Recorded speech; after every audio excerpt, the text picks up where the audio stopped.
Quand je dis relation, ça va être votre relation par rapport à vous, par rapport aux autres, que ce soit dans le privé, dans le professionnel. Vraiment, ça a un impact sur tous vos domaines de vie et ça a un impact sur absolument tout. Comme je l'ai dit dans un épisode précédent, l'estime, c'est quelque chose de naturel pour l'humain. C'est littéralement quelque chose qui est inné. J'en ai déjà parlé dans un précédent épisode.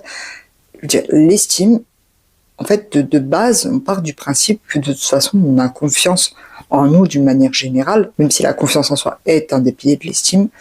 En fait, on va toujours avoir confiance en cette capacité à apprendre, à rebondir, à faire. L'estime, ça a un impact sur tout le temps, de manière consciente et inconsciente. Le fait d'avoir conscience de sa valeur, ça fait pas de vous quelqu'un d'orgueilleux, parce que, par définition, quelqu'un qui a conscience de sa valeur aura aussi conscience de la valeur des autres. Et ça va vraiment jouer sur tous les aspects de votre vie.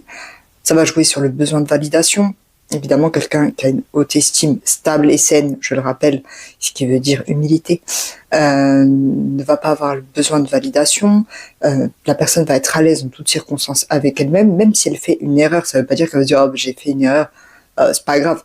Elle va moins le dramatiser, elle va prendre aussi ses responsabilités, mais elle va pas non plus se culpabiliser pendant 1000 ans.